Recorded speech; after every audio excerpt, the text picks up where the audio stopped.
I think I will start, and then we let the people in who will be a bit late. That's fine. So, okay, welcome everybody. Welcome to this hopefully really exciting webinar on growing up on screens. The topic is rethinking how children mature in the digital age.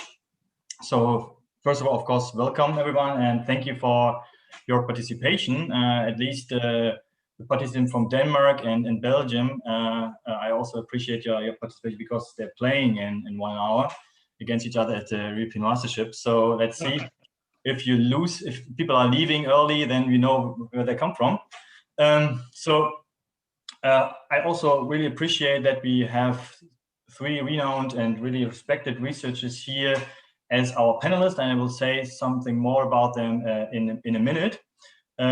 This webinar is actually part of our EU-funded projects called DIGYMATEX. I'm Marco, hosting this webinar, and I'm part of this coordinator team here at Aarhus University.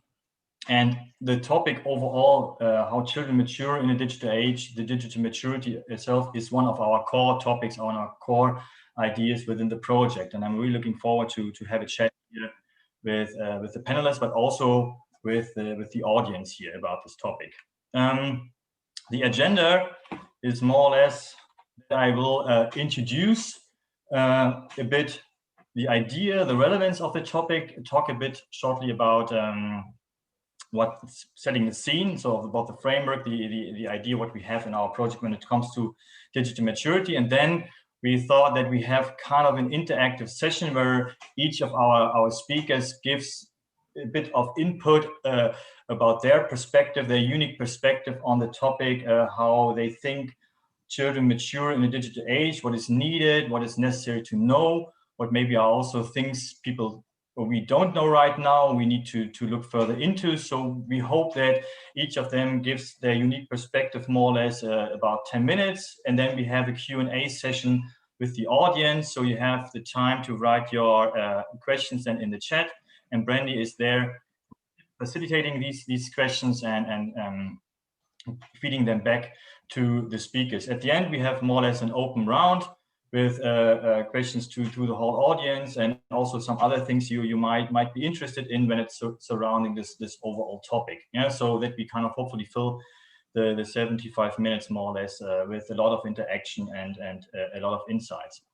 When it comes to the topic itself, I just have to move the list. When it comes to the topic itself, so rethinking how children mature in the digital age, I think talking about the relevance of this topic is not really needed. Yeah, so because we see it all the time. I also have a field group at home. I have 3 children, and I see that they're spending, if I want it or not, a lot of time on mobile devices right now. Yeah, so also in the last couple of months, we could see that with the pandemic crisis, it was actually a boost in technology use, and also kind of spillovers and emerging problems of using these devices for educational reasons at home, but at the same time using them for playing their games, or for kind of getting their leisure time filled and so forth. So there is a lot of things going on, and as a parent, but also as a researcher, I'm really interested in what kind of these technologies, or what applications they're using might influence their behavior in a beneficial way, but also influence their behavior in a maladaptive way. Yeah, so we all know that these technologies change our lives, so they also change the life of our children and the child development. So we are actually really interested in what are aspects, what are facts helping, and what are aspects of facts hindering children in their growth and maturity. And when it comes to balancing, for example, their offline experience, the offline activities, and their online activities. So we want to know how this maturation process is going on. What are the aspects impacting their maturation process, especially when we know that these technologies and this digital age is not going away. It's even more implemented in our daily life. So therefore, the overall idea of this project, and therefore the overall idea also of this webinar, is actually some thoughts, some impressions, some perspective on the concept of digital maturity, so how we call it. Yeah, and within this project, we assume, or we have a conceptualization of digital maturity, and we base this conceptualization of digital maturity on the theory of a so-called psychosocial maturity. Yeah, so we try to transfer the theory of psychosocial maturity into the digital world. Within this theory, and also within our conceptualization, we think it's to understand how children mature in the digital age. There are two levels important to visualize, to understand, and to investigate. It's on the one hand, we have this individual level, and on the other hand, we have a so-called social level. Yeah, and we think that within the individual level, we think that's really important to assess how these devices, and like I said, I see it in my own field study, for example, are impacting emotional stability, for example. We want to know how children in different ages use these devices, assess the use of these devices, but also regulate the use of such devices or application in order to satisfy their own needs, in order to achieve a goal, in order to perform a specific task. So we know that there are specific dimensions needed to understand the digital maturity on an individual level. Like I said, for example, regulation aspects, emotional stability, and so forth. But on the other hand, we also know that our kids, as we also as human beings, are surrounded by environments, yes, surrounded by aspects, by peers, by parents, by the society at large, who might impact their behavior, who might influence their behavior in a beneficial, but also maybe also in a maladaptive way. So we also know that they get feedback from the social level, but they are also feedback to the social level. So we want to know, when we think that the dimensions, for example, of how children build and maintain relationships, social relationships, yeah, how they balance out, maybe relationship building within an offline world. So when they build relationships face to face, so how these relationship building activities differ when it comes to the online world, or how they interact with each other, I think is really important to understand. It's really important to investigate also how children actively contribute to the society, how they learn to contribute in a beneficial way to societal goals and so forth. I think is really important. So therefore, this overall project, and this is something, so I want to hear from our panelists, is really, so I think the interaction between these dimensions, the interaction between this level, what makes the individual level, what makes the social level, is important to know, to get an insight on the concept of digital maturity, how at the end, if we understand what digital maturity is, we might also understand how this concept impacts performance of children when they do task performance, but also how it impacts their well-being, how it clarifies, how it explains beneficial or maladaptive use of mobile devices. Yeah. So therefore, I'm very happy, and I hope that's somehow clear what we are doing here. And that therefore I'm very happy to have these really experts in the field here as within our panel. So they as I know them already, and I've talked to them already, I know that they know way more than I know in this area. So I'm really looking forward to hear what they have to say, and also to get into a discussion with them. So we have Sonia here, and I think Sonia is, if you do side research, if you do research on, or if you're interested in research on children, and when it comes to digital environment, you will have heard her name, or you will have seen her for a lot of occasions. She is professor at the London School of Economics and Political Science, and she is quite one of the experts and renowned persons when it comes to children and digital environment. She was leading and partnering up in a lot of EU-funded project, and especially she's part of the sister projects within our call, Y Skills and Core. And what makes especially interesting here also for the for this webinar is what I have read on her page, that she is, beside all the different things she's doing, she's interested in especially what on rights, children rights in digital environments, and especially investigating risk facets, how specific risk aspects are having an impact on child behavior in digital environments. Sonia here, so thanks for being here. So then we have Mary Helen. Mary Helen is currently, or she's professor at the University of Southern California. So thanks for being so early in that call.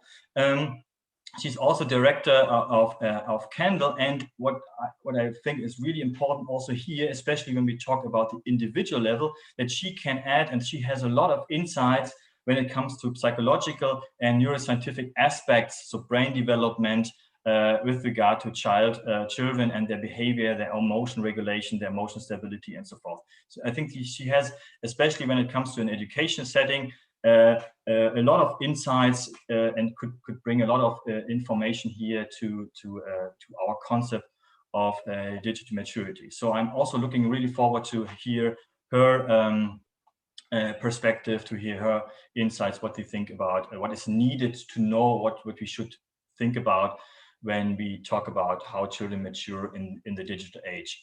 And then last, of course, but not least, we have Hedla here. Hedla is a professor at the Oslo Metropolitan University in Norway, and she's also coordinating one of the sister projects in the so-called DigiGen. And I met her at different occasions and have learned that she is really inspiring, and she also knows a lot about children there in relation to digital environment, also especially from educational perspective, but not only, not exclusive. She also uses, she has a kind of more ethnographic approach to look at the different aspects, and she has a huge knowledge base when it comes to the European Union, what they want, what they need in order to figure out beneficial, also male adaptive or harmful behavior of children in relation to their use of digital devices. So I think that all three have their own perspective, and we already talked a little bit about it in some of our workshops. So, but I want to see them sharing their insights in a broader audience, and I'm looking forward to have a fruitful discussion with you in the next in the next hour and so forth. Yeah. So, and then and we said we start with Sonia, so I will stop sharing and I will give it over to Sonia, and hope that she can already share some insights, and we start the interactive session. Yeah, so Sonia, I would say the floor is yours. Brilliant. Thank you very much, Marco, and thank you so much for including me in this project. I feel that the range of projects recently funded by the European Commission are really beginning to kind of build their partnership and work out how together we cover a really interesting and important terrain at a time when it really matters, and when children and young people are going online and using the digital world and relying on the digital world in such crucial ways because of the development of technology, because of the development of society, and most recently because of the pandemic. So Marco, you set out a very broad agenda and lots of questions, and I'm going to kind of home in, I think, on your concept of digital maturity as a way of anchoring a few remarks. And I say that as somebody who has often been very fascinated by the words that we use, and especially how we variously define them and how they may or may not translate well into different languages. So I'm actually curious to know how all the different names I can see on the screen in front of me, which probably reflect very different language groups, I'm wondering how everyone translates both digital and especially maturity. I say that having spent a lot of my career examining the idea of media literacy and digital literacy and knowing how poorly that translates. And so people's different kind of language perspectives, words get anchored as part of different debates. So I'll tell you frankly that to my English ear, maturity is not a great word to think about in relation to children. So I thought I'd begin with a, I'm sorry if that's provocative. And the way I was trained as a psychologist originally was to regard maturity to identify kind of actually 3 problems with such a word. And I think maybe this has to discuss. One is that the idea of maturity sounds very naturalistic. So maturation theories sound like something kind of unfolds within the child in an automatic way without properly kind of recognizing the transactional dynamic between child and environment in a more kind of ecological sense. So I'm kind of, so that sense of a naturalistic unfolding is challenging. The second idea of maturity is that it sounds very, to my ears, very normative. Of course, maturity is good. We all want to be mature. Actually, I'm beginning to be called mature in ways I don't appreciate so much. Maturity, it sounds as if there's a normative, and I'd be very interested to discuss with everyone today what vision it is that we want the child to develop to, and whether we're really so sure of a kind of teleological direction. And then the third struggle I have with the word maturity is that its opposite is a negative. Immaturity is a negative. And so if a child is only achieving maturity through the 18 years of childhood, then we are at risk of posing a deficit theory of childhood and regarding them as always failing to be as good as an adult is. So the kind of the naturalism and the normativity and the sense of a deficit theory all are ways that I struggle with the concept. And so this led me to think about what the alternatives are, because I fully appreciate what you're trying to do. And I absolutely recognize that we need some kind of conceptual language for thinking about the differences among children. We have, and I'm constantly frustrated that especially when people talk about intersectionality, that we recognize that internet users are differentiated by gender, ethnicity, region, culture, socioeconomic status, many things, but age is often lacking from that list, or some differentiation of people by according to their relative youth or relative age. It's a problem. It's a challenge. So I very much want to kind of make children more visible in that space, and I'm keen to discover. So I suppose the ways in which I have heard this challenge met more often is perhaps either in terms of a kind of pairing between the idea of resilience and well-being, that children can be resilient to different kind of environmental challenges or vulnerable to them. And I don't think we've made brilliant headway amongst our community in defining either resilience or vulnerability. But what I like is that they're both relative terms. You're not kind of resilient or vulnerable all by yourself, but you're resilient in relation to a particular environmental feature, or vulnerable in relation to something that is happening around you in interaction with who you are. So I like that concept. And I also like the way in which it is likely that children become more resilient as they get older. But actually what we've always found in the EU Kids Online project is that children become resilient to some things as they get older, but they become newly vulnerable to other things. So an obvious example perhaps is that a young child can be very upset by and unable to cope with online violence. But they're not so influenced perhaps by expectations of what their body shape should be. And as they get older, they become a little more resilient to certain representations of violence, but maybe more vulnerable to normative expectations of attractiveness or beauty or sexuality.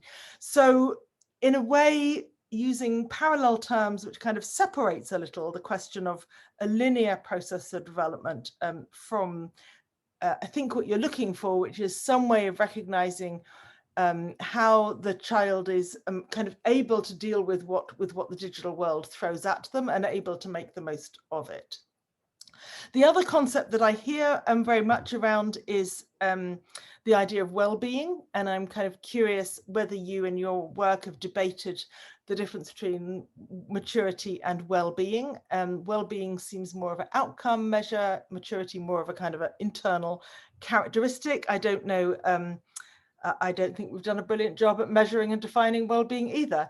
But I just note that we're in a bit of a well-being moment, and that seems to be the term.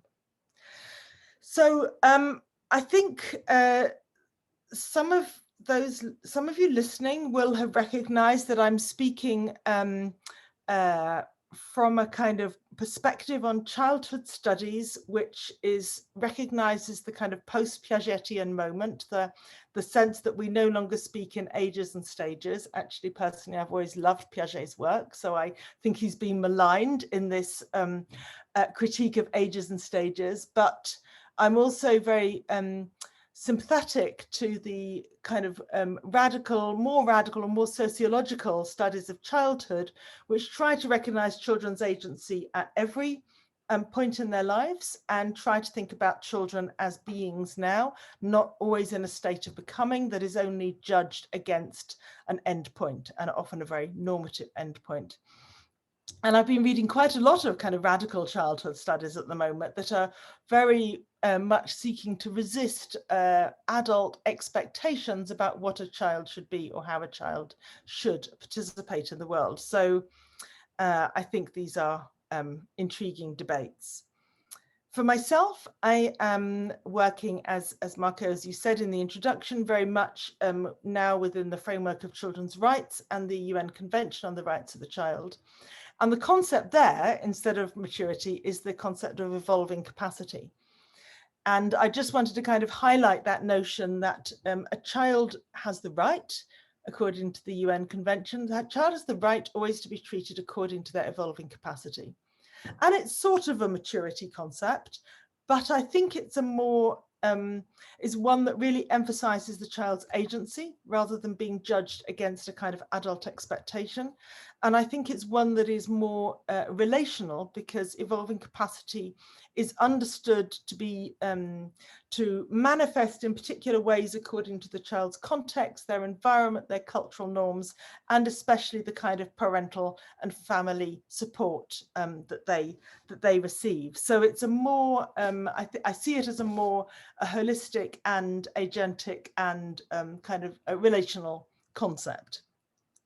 So for me, evolving capacity is great, but again, it doesn't do the job of being easy to define or easy to measure. So for those of us with kind of practical ideas for policy and practice, all of these ideas, I think, are somewhat problematic. And so I'll just end by noting that, because I think the call for all of us as researchers, from those in the world of policy and practice, is for some kind of a line. You know, where can we put the line? The right age for an iPhone, the right age to go on Instagram, the right age to do whatever it is. And when regulation puts a line, and the lawyers call it a bright line, it's a kind of a hard line, it's problematic.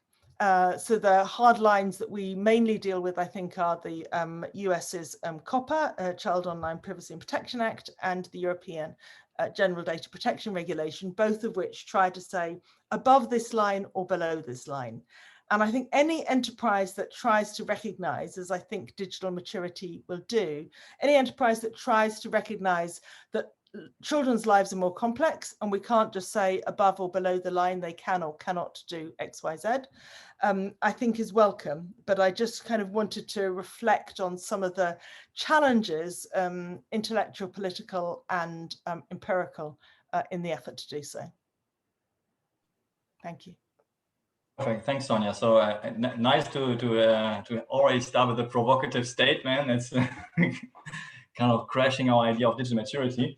So, but I think so. So one aspect. So, and maybe just give kind of feeding back what you said. So because the problem, what I think, or also is maybe some insights what you think about it. Because the problem what we also have in our project when we talk about it's, let's say, digital maturity of kids, is actually because we kind of connected to, we say, beneficial or maladaptive behavior or maladaptive use of and so forth. We talk about beneficial and maladaptive. You say, for example, we could also say about resilience, we have well-being, so we have evolving capacities.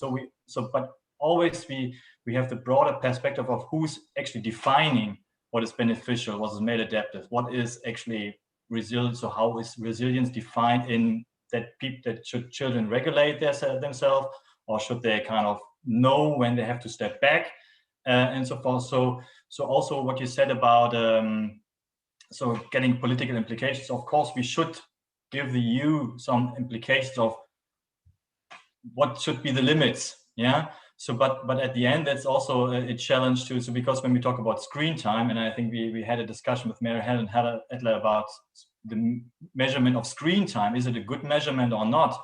So it's always a bit too simple. Yeah. So and therefore, what is your, I want to hear a bit about your perspective of who actually defines, or who should define beneficial or maladaptive? Who should define at the end what is a positive impact on well-being? What is actually well-being of children and so forth? Because we had a discussion. Example, my always example is my 8-year-old son is always saying, "I want to be a pro gamer, so I have to practice gaming all night long." So, and I said, "No, you have to stop. You have to go out, play soccer."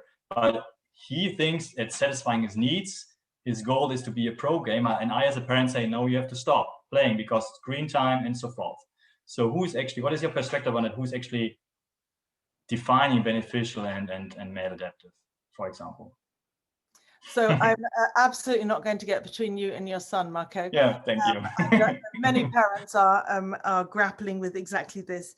So these are the everyday way that we capture what I think are the very kind of difficult questions in our society. And maybe I'll make a couple of points. One is, as I've said as I argued in my book on parenting that has just come out, I really see a lot of parents asking these questions, as you just did. And I see a lot of parents asking all kinds of questions that are kind of really fundamentally about their values and how they want their family life to be and how they want their children to grow up. And they kind of ask them through the practical questions about the technology. And I'm fascinated by why the technology seems to have become the kind of the terrain in which we fight about children's agency or children's choices or adult values or how we want to come together as a family. So I think there's something quite peculiar about that, because the technology is terribly new and it's terribly salient. But of course, actually, you have those arguments probably about bedtime and about going out and about what people eat, children eat, and so on. So it seems to be about the technology, but it's not really about the technology. I suggest these are really the eternal struggle between the child wanting to kind of flex their independence and the parent wanting to kind of direct where they go. So I think it's bigger than the technology. But I would also just caution, as my second point, that when we ask questions about, when we characterize certain behaviors as maladaptive, or when we describe children as in a way kind of implicitly doing something wrong, we're falling back into that theory that makes the child the deficit. And I would much rather that we kind of unpacked, how did we get to the point where this seemed to be a problem, and what were the choices that everyone made to get to that problem, including the designers of the gaming websites, and including the advertisers who push certain visions as so very attractive. And let's kind of recognize the many layers that got us to this particular characterization of the problem. So we don't say, oh, look, here is a child, they seem to be doing something problematic, how can we fix them as the problem? Because it's much bigger than that. So I recognize the parents' dilemma and their struggle, but I think we as experts in various ways can kind of stand back and ask questions in a different way. Great, Sonia, thank you. So I think also we should start to include also the others into the conversation. So I would also, maybe we should go further with Mary Helen, because I think you mentioned also some aspects which she can rely on and talk a bit about it. So I think we should integrate Mary Helen and then also other than Headland. Then we hopefully have a bigger also discussion between us. So yeah, Mary Helen, you should go on. Yeah, thank you, Marco. So I want to first start by apologizing for the fact that it's graduation day in my town. So all of the schools are having celebrations and you're going to hear noise in the background. I closed all the windows and doors, but I apologize if you hear, you know, happy beats coming from the schoolyard next to my house. I have to start by saying I wholeheartedly endorse what you're saying, Sonia. I think that is exactly the way to think about these things. And so I'm reframing my remarks, not to be redundant, and instead to start to think about what could the neuroscientific developmental studies contribute to our understanding of these evolving capacities, if you want to call them those, or to children's development, which is a very basic way to say it, but which I think also gives this notion that the child has agency in their own process. So some of the work that we've been doing on especially adolescents' brain development is involved in looking at the ways that young people's own meaning making, their narratives, their ways of interpreting the social world, the things they experience, the ways that they notice and make sense of things, is in itself what you might call an epigenetic force in their own brain development, which becomes what could be described as a source of resilience or liability, but which also is, we can show in longitudinal studies, actively shaping the way that the networks of their brain develop in relation to one another over time. So what we're seeing is that young people's patterns of narration and meaning making and emotional experiencing in their social and cultural context as they subjectively perceive it and navigate from a place of agency that is also socially situated, right? So it's a very dynamic layering, like Sonia said, that the ways that kids engage with those meaning-making processes are in fact shaping the development of their brains in ways that we can actually see and that statistically mediate, right, that are sort of the mechanism by which they seem to become happy adults by their own reports, right? So when we talk to them 5 years later, after the first scanning that we do with them when they're 15 and 14, you know, we can predict how coherent their identity, how much they like themselves, their relationships, how much they think that the opportunities in their life are what they always hoped for themselves, right? Whatever those are, they feel agentic and purposeful and well in their own life. So I think that this construct of well-being that you brought up, Marco, we really need to frame it around people's own subjective experience, but take away kind of the hedonistic piece of it if we really want to do something useful for children. So let me explain a little bit about the development of these networks. So what many studies have been showing now, not with relation to children, but what in general, is that you can kind of think of the brain, the activation of the brain as happening in big concerted networks. So there's dynamic patterns of co-activation and co-regulation between different regions and circuits of the brain, all of which have basic functions in the sense of controlling sort of homeostatic regulation capacity, physiological arousal, you know, basic embodied survival processes and consciousness, and which then appear to be repurposed or kind of organized and elaborated to also be participating in these more complex cognitive and affective states that you might associate with development and with maturity, although with all the caveats that Sonia mentioned about the notion of maturity. I completely agree that it's this kind of deficit comparison thing rather than looking at the process of the person as they are actively engaging it and working on that. So what we might think of this as is kind of a giant seesaw, right? So if you think of the large, at the macro level of the networks in the brain that are most relevant to experiencing, to cognition, to affect, to consciousness, to self-awareness, to memory. What we can see is that these regions kind of organize themselves into what, from a dynamic computational perspective, not from a real physical map perspective, right, could be conceptualized as like a pivoting seesaw. So start with the pivot in the middle, right? The pivot in the middle is basically seems to be regions of the brain that are very core in the front of the head that are involved in modulation of physiological arousal, right? That kind of you get when you're like, oh, whoops, it's my friend, or oh, whoops, is that right? Or that's not what I expected. But also in order to know when you're thirsty, right? And when you've drunk enough water and should stop now, right? So these very basic physiological mechanisms are kind of the pivot in the brain that shunts the connectivity patterns into a kind of trade-off between, on the one hand, networks that are involved in focused attention on the outside world, musculoskeletal coordination, perception of the immediate physical environment around you, direct empathy for the social, kind of space around you. Those kinds of task-oriented, mental modes are sort of one direction of the seesaw. And then you can also pivot back into what you might consider a kind of internally focused reflective mode, something that we called in a paper in Perspectives on Psych Science in 2012, the constructive internal reflection mode, right? A mode in which we kind of withdraw from the real direct physical perceptions of the things around us, kind of lose motoric control. We can actually show that people avert their gaze when they activate these networks, or close their eyes, or they stop to think, right?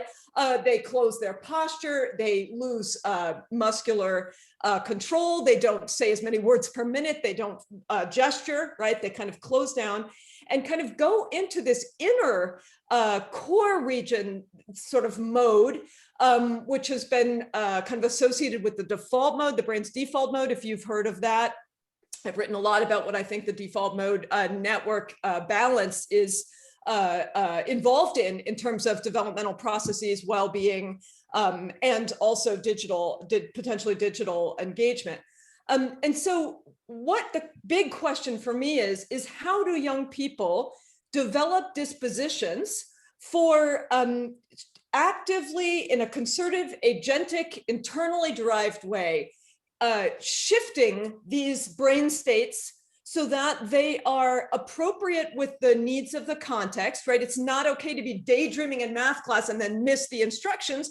But if you're only moving your pencil on the paper, or if your 8-year-old is spending too much time engaging with these direct sort of, you give me something and I respond faster, you're building these musculoskeletal kind of, hand-eye coordination and things like that, but at the expense potentially of this training up the capacity to kind of disengage and go into an inner space where you make deeper meaning, broader understanding, and where our data show adolescents begin to be able to sort of transcend the immediate context, to think not about what happened or how they feel about that, but to construct broader meaning about what it all means, what this other person's situation means for how I live my own life, the ethical deliberations, the longer term future implications, or the implications for understanding the story of our history and our past, right? Basically for thinking about all the stuff that doesn't happen in the immediate here and now.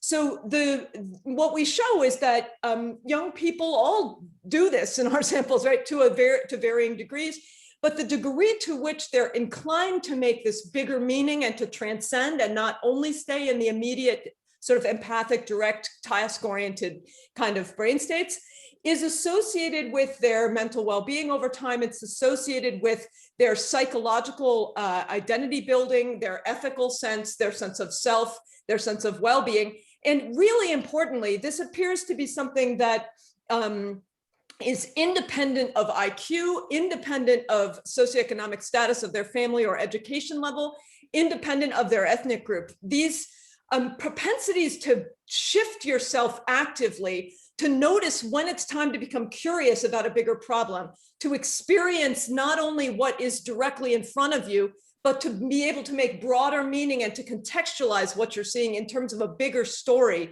of what it all is about. Those proclivities vary across young people, and those are the very ones that allow us to predict both structural brain development, so the actual using diffuser and tensor imaging, right? The actual quality of white matter fiber tracks in the, sort of big front to back tracks in the brain. On the one hand, the thickness of their cortex as they mature across adolescence, and their the dynamic sort of shifting between these big sort of in and out networks. And in turn, that is mediating the effects on their self-described identity development, well-being, purpose, relationship quality when they're young adults. So the question is, how does the use of digital technologies, and of course that is a huge category which encompasses very many different ways. I'm using a digital technology right now, right? But this is a very different kind of one than if somebody is feeding me little pieces of information and I'm being asked to respond in a more and more quick and an automatic way, right? How does our engagement with these different uses of technology potentially shape the development of the child's own kind of engagement actively or organization of these networks as they're navigating the world? And what might that mean for the ways in which they feel and think moving forward? So we've put out hypotheses that follow in a fairly straightforward way from what we now know about the development of these mechanisms, which is that overuse, and you should talk to your 8-year-old about this, overuse of the kinds of technologies that are sort of expecting you to respond and attend and not mind wander and not kind of stop to think about what are the bigger implications necessarily, maybe training up a kind of proclivity in the way the brain is structured even, to be inclined to look for the immediate, perceptually salient, appearance-oriented, action-oriented dimensions of situations, as compared to kind of disengaging from those kind of perceptually salient things and building proclivities, tolerances, capacities for kind of going inward together with other people or alone to build a more coherent, integrated understanding or deliberation around the experience of that situation and how it moves, how it has implications for broader, greater truths, bigger things about how the world operates in general, bigger things about who I am, no matter what context you put me in. And so what we've hypothesized is that we're potentially undermining youth's opportunities to move themselves into this inner space where they're building these very important psychological capacities that are pivotal potentially to their well-being, to their emotional stability and health, because we think it's in the active ability to regulate these networks and kind of shift yourself in a coordinated way by your own impetus, by that physiological signaling, right?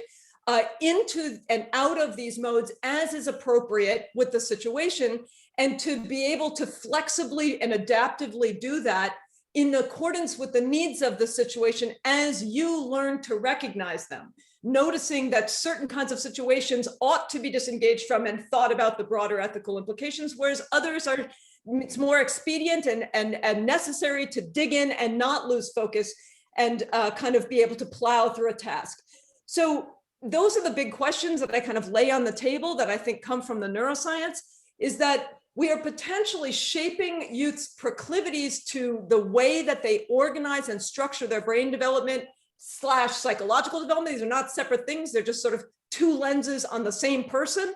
And we need to think about how we design and regulate the design of digital technologies so that they potentially honor youth's need, no matter who they are, to agentically be inclined and to develop capacities to move themselves between these psychological / neurological states in ways that facilitate adaptive social functioning, identity development, well-being, and also deep learning and understanding and conceptual growth and development over time. Oh, thank you, Marianne. So I think, like I said, it was a completely different perspective on the topic, and I think for some it might be quite advanced, but I think from the overall understanding, it's really interesting to talk about these developments and about these modes and so forth. I have a short one for myself, because I also always been triggered, and maybe I have also some insights about it. Is that when we see that the kind of research also that the attention span and the concentration on doing some tasks are kind of diminishing and decreasing, for example, in children. So like I said, I just use the example of my son. He has to be the example of all things right now. So when he's playing the games, he's really concentrating, he's really kind of can really focus, he gets in flow, right? But outside of the game, when he stops gaming, he kind of, so when you talk about emotional stability, it's not really there. So you kind of get quite angry. Also, when we say that, yeah, that's a classic example. Yeah, not to interrupt you, but that's exactly right. Mm-hmm. Yeah, for example, also when it comes to when we talk about with our older daughter in school, for example, that they say so the attention span is diminishing, is getting right. Lower, because maybe is that because like you said, we get quick and fast feedback from using these mobile devices. So, and we have to be more patient and more waiting when it comes to let's say getting feedback from our social environment, offline environment. So therefore, we don't pay much attention more to this, or we aren't aware of it. Is that also kind of reflect developments in the brain that kind of adjust to this immediate feedback, reward gratification versus waiting on kind of long term. Yeah, I mean, this is exactly the manifestations that the neuroscience would predict, right? So the idea is that when you're being pulled into this side of the seesaw a lot, what you do is strengthen the connectivity patterns, and we can see these in the brain, right? The connectivity patterns between the physiological regulatory signals and reward processing, kind of basic dopaminergic ventrostriatal systems, right? These are the same systems involved in addiction, for example. This is the conversation around internet and addiction, right? And you're pulling yourself so that you're training up the circuits that are feeding those physiological regulatory activation patterns via this very direct motoric hand-eye coordinated kind of task orientation. Some of that is good, right? Some of that is fine. But the problem is what young people need is to develop capacities in themselves to be able to move themselves adaptively in and out of that state in accordance with the needs of the situation as they recognize them. And so it's easier, and it becomes a kind of habitual thing to fall into one side. And I would argue some people can also fall into the other side. This is associated with rumination, with depression, with people who meditate for hours and hours and hours and hours a day, right? Like, you know what I mean? Who go into silence, right? They're completely shutting down this outward network, which to an extent can be a helpful exercise. But when you do that all the time, you can't live your life effectively. So what we really would like in our young people is to help them become aware of the need for them to bring up the physiological impetus to notice when it's time to kind of oomph yourself out of this and into this, and to move themselves adaptively back and forth. What we know is that these networks development is contingent on one another. When you get really strong development in the other, they reflect off each other. So if you're developing this side really strongly, you're not adapting this side as much, and it's going to become more and more easy and in fact attractive and rewarding to keep falling into this side. And it becomes really uncomfortable, almost noxious to kids to be asked to take their devices away and actually just interact with each other and to think themselves on this side. And what we really need to do is help kids develop an awareness that that is in a really important balance to be able to develop, that it isn't pleasant necessarily at first if you haven't been used to it. It's like using a muscle that isn't strong yet. It's very hard to do. It makes you want to stop and use the other arm, right? But you need to do that, we think, if you're going to develop into a whole healthy person who can utilize these games in a way that produces reward, but then doesn't get stuck into this cycle, which produces other kinds of arousing emotions like anger, fear, anxiety, right? These are all tied to this circuit. And so potentially we're seeing the effects of that circuit getting hyperactivated over and over in a way that's training it up to be more easily activated again. And you see grumpiness with too much of this kind of game playing. Thanks, Marianne. So really interesting. So, but I want to also give Hedla a bit of time that she doesn't need to hurry too much, because I know that you also have a lot to say probably. And I want to integrate here, and then we also already have some questions in the chat, and so we take them then into the final discussion then and so forth. So Hedla, please. Thank you, Marco. The nice thing about coming last is all the good things have been said, so you can just add to the good things. Yeah, I think I mean, in one way, we had a discussion a little bit about the digital maturity index little more than a week ago. And so I want to touch a little bit on those kinds, on a couple of the comments there that I had earlier. But I think one thing that I really appreciate and I think all three of us are in agreement, and I appreciate the comment, Sonia, of children as being rather than becoming, because I think in many ways we have sort of moved, and we're seeing childhood studies. So in some ways, yes, the digital maturity index is kind of for me as an educator, a Piaget sort of developmental stages. You know, you get to one stage and then you're supposed to be able to do this and you're doing that. But I think it does in some way overlook the complexity of what children's lives are today, or what our lives are in general. And I think technology, as Sonia did point out, that even parents, you know, technology is just in one aspect of our lives, and the way in which we talk about the family values, or the parental values, or the ways in which we sort of think about our children and, you know, raising our children in some sense. So I think we do need to recognize that children aren't simply passive, but they are competent and in a sense active actors who are not only shaped by the social world around them, but they are also shaping these social relationships in a sense. So they have an effect on the world around them. In a sense, they are kind of co-constructors of society. And the fact that I think we sometimes also see that children, or at least our work in talking to children, and we're talking to the youngest children from age 5. We don't have a lot of research on these very young children, and for them, even from age 5, they don't discern between offline and online. For them, it's just part of who they are. It's just part of life in a sense. So I think that's a very interesting and important thing to keep in mind. And I think in some ways, you know, children, these are spaces in some senses that are their spaces, whether it's a gaming space or whether it's a video space that is part of their everyday lives. I think another thing that we need to understand is that children have different competencies, and the developmental stages in particular need to recognize both children's backgrounds, cultural backgrounds, the experiences they bring with them, and the experiences they relate to the technology. So I think that is really important, that we don't sort of overlook those aspects. And I kind of almost, and I really like the idea of this sort of evolving capacity.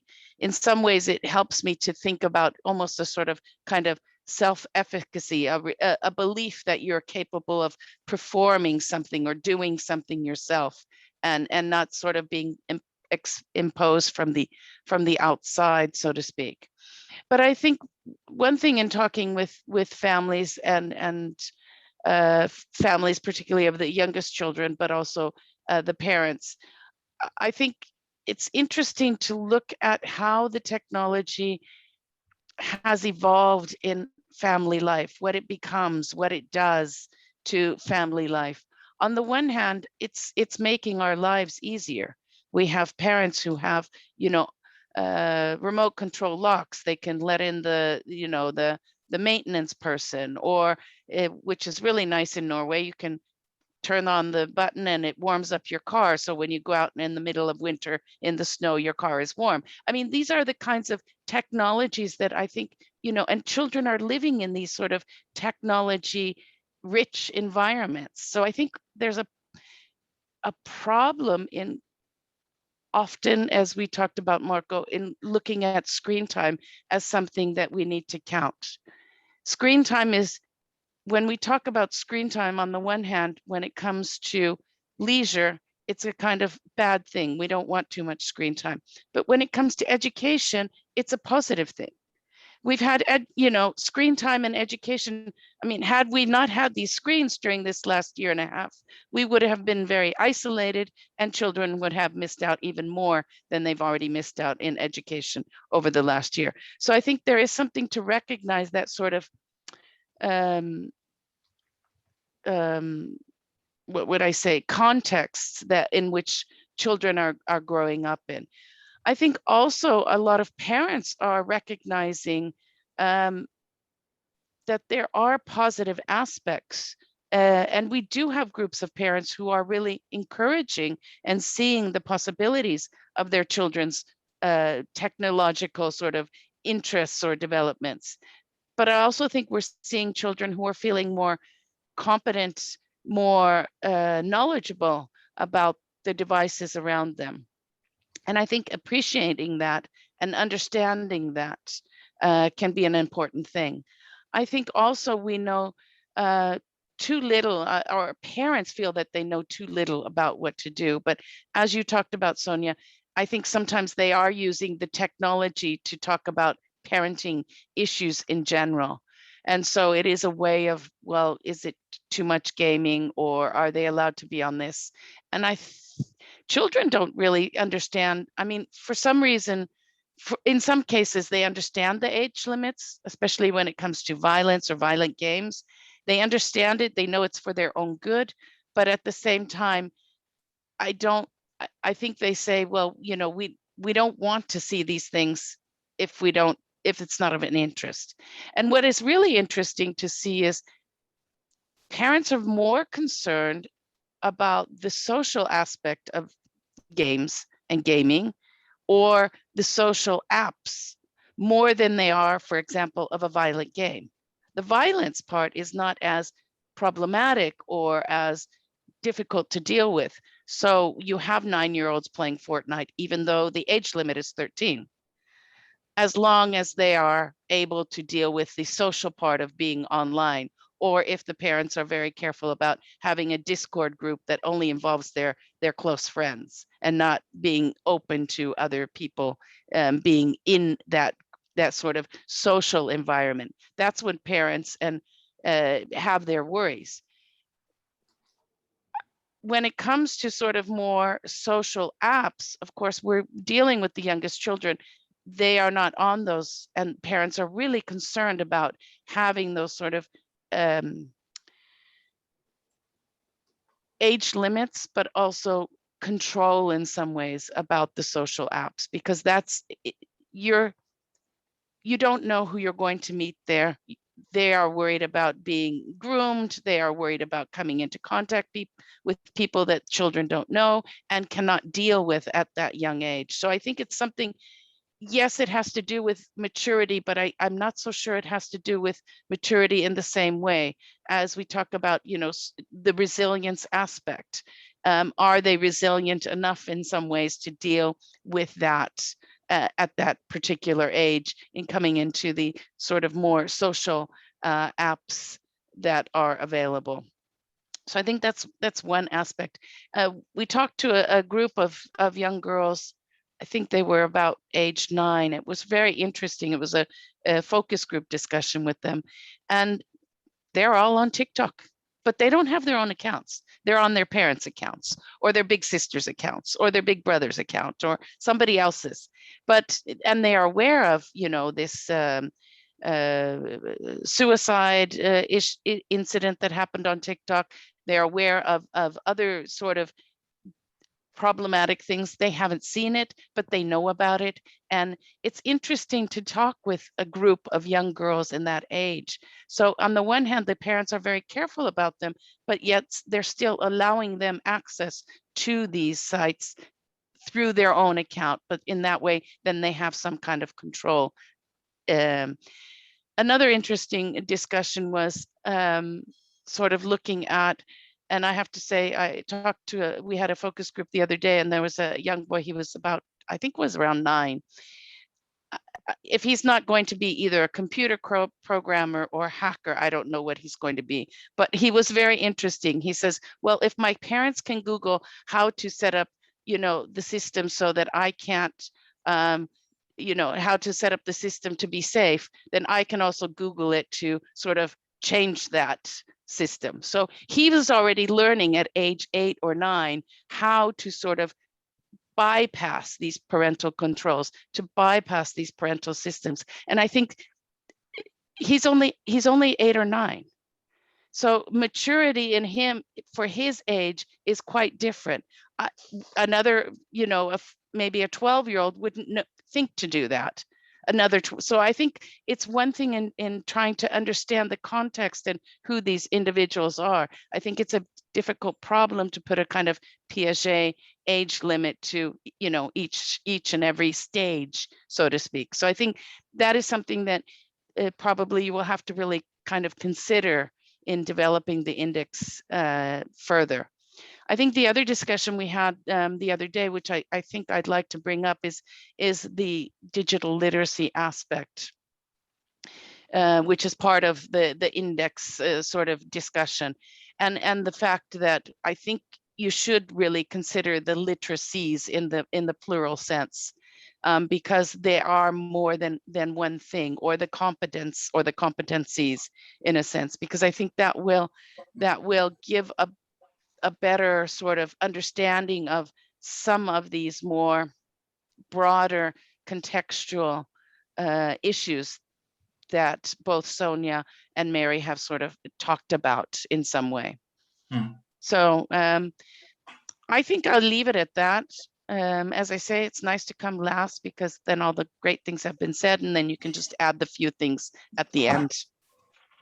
I think that a few things were really valuable, and we already kind of included your aspect of digital literacies in our conceptualization. So also some of the things we have talked about here is already recognized and somehow included. And I just have a short one, and I think we have some questions. Maybe if you can also, because what I can see, when you talk about your examples, from my perspective, from my point of view, is that let's say we have this digital maturity concept still on, yeah.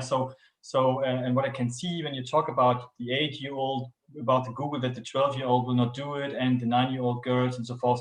So I would see that there is a need in somehow to include, for example, the parents as, let's say, as a fitting parameter in it. So in the beginning, the parents are setting more the scene of what is, let's say, beneficial or made adaptive, while the older the kids get, the more they have to know it by themselves. What would you think about that? So that the parents are kind of fading out more and more when kids are growing in their development, that they have to learn by themselves, and if they don't learn it, then it's getting problematic. Yeah, I think the parents have their values, and parents, all parents want their kids to grow up happy and healthy and have the same kind of values that they have. We have these, different families and different family values. And I think the idea of sort of, and what we are also seeing is, though, I think is a lot of the use of technology for kids is happening very much on their own in some ways.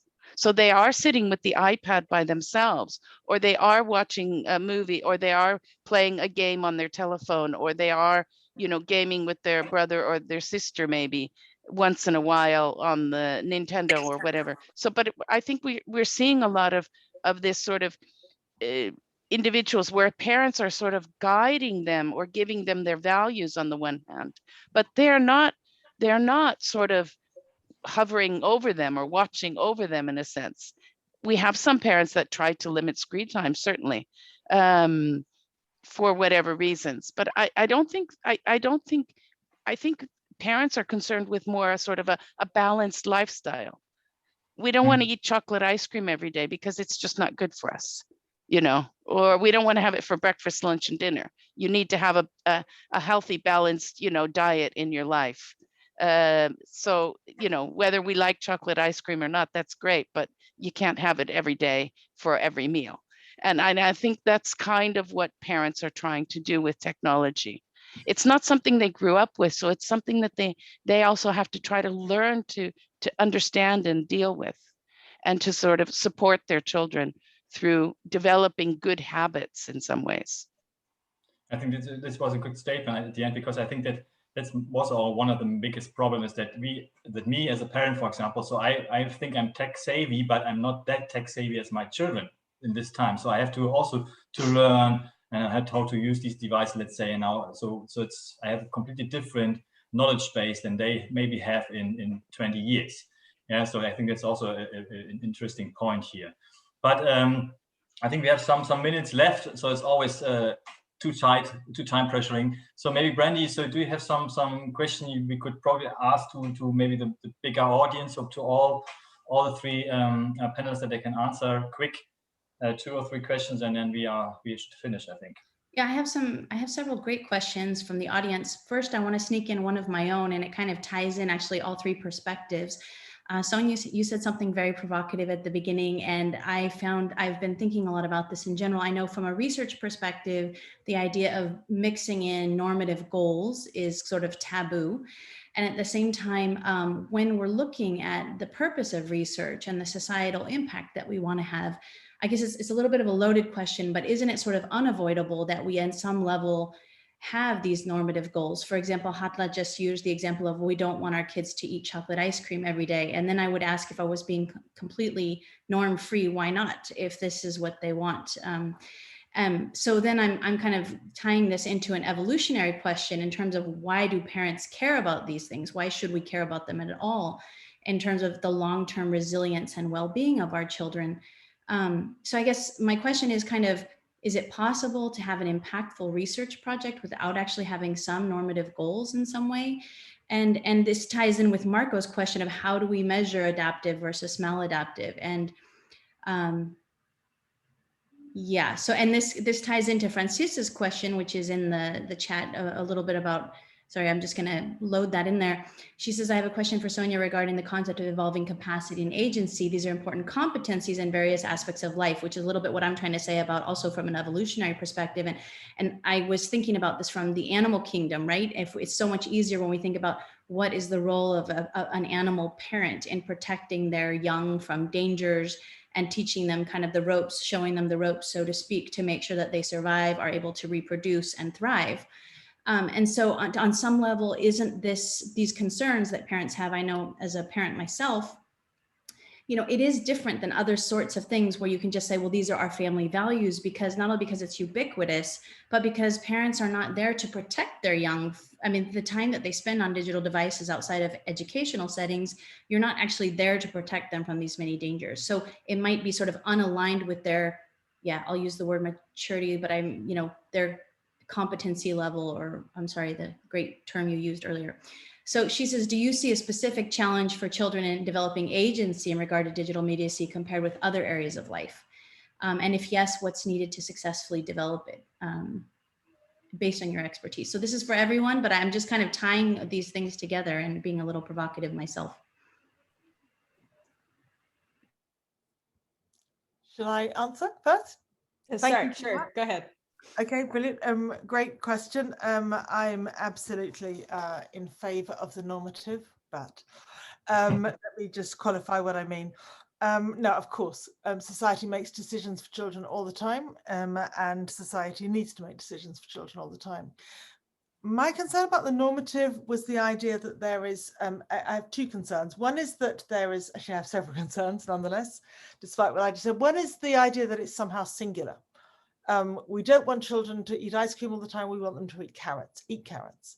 So what I hear very often is the advice to children is to be good. You're in a space where everyone's being horrible. You've got to be good. You mustn't do this. You mustn't do that. You mustn't do the other. It becomes very constraining as a vision. So let me fall back on a good old metaphor of road safety, everyone's favorite metaphor in relation to the digital.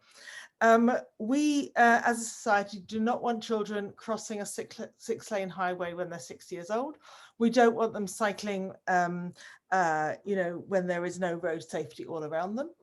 But even though we have normative expectations for them, nor do we want to say they should all cycle to this park because that's the place where kids are good.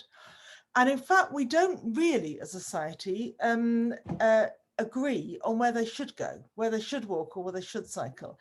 So we have ways of judging, and what we really want, I think, is that there are lots of great places for them to walk or cycle. And then what we understand is that we consult them about where they want to go, and we take into account their views. And if they always want to go to one place that we don't like very much, then we'll have a conversation, and sometimes we will impose our authority. But these are like layers of processes that recognize multiple goals, multiple processes, consultation with children, listening to their perspective. And of course, what we really do when the child wants to go all the way across town to the swimming pool is we don't say you're too young or you're old enough to go by yourself. We go with them when they're little, and then we don't go with them when they're a teenager. So we scaffold their independence, and it isn't they can have it or they can't have it. It's what are the structures we need to put in place such that they can have the maximum range of beneficial things when they are as young as possible, actually, because the more great stuff they can have as young as possible, fantastic. And if we need to protect them, we do. So that's the vision. I just don't think we're doing that in the digital world yet. And that's why I think somehow all the complexities of what we know in our local towns and on our dangerous streets, we haven't got that. We're not consulting the kids. We're not building up a plurality of fabulous things for them to do. We're saying, no, they can't do it until they're a certain age, rather than doing it with them to kind of enable them. I just think we've had human history addressing a lot of these challenges in a subtle and nuanced way, and the digital world has pushed us back to something terribly kind of binary and simplistic, and that's the rethinking I invite us all to do.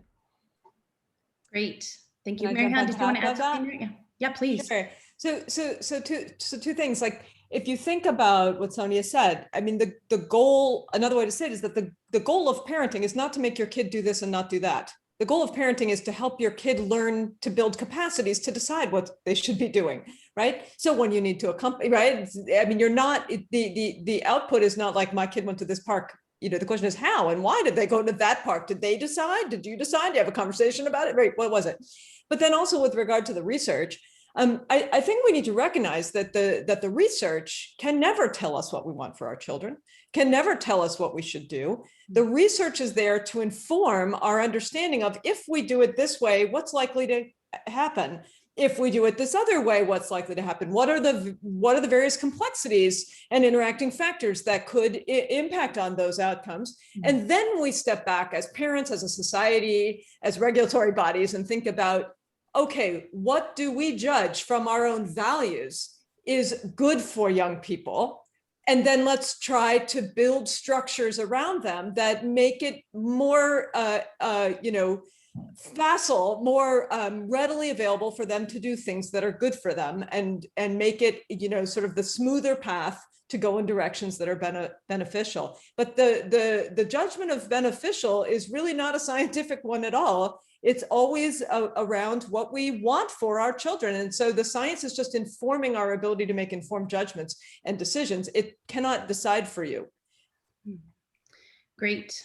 Thank you. Yes. And I think actually that what you guys just said answers actually Vasiliki's question, which she was asking about basically, do you think maybe because technology is new, or these particular technologies are new? Of course, technology has been around forever. These are just new technologies. Maybe we're overemphasizing safety and leaning towards placing disproportionately more effort on protecting instead of empowering children and their digital rights.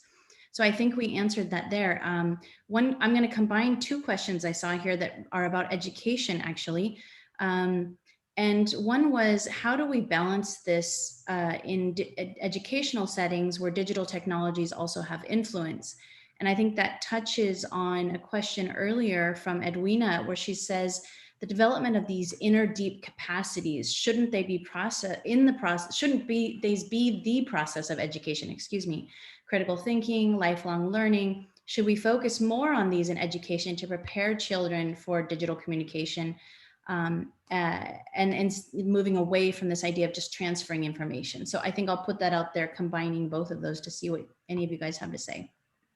I completely agree. And I think in education, we don't do enough of talking about critical literacy or digital literacy. It's a topic, it's a subject. Yes, we have, it's this week and then it's gone.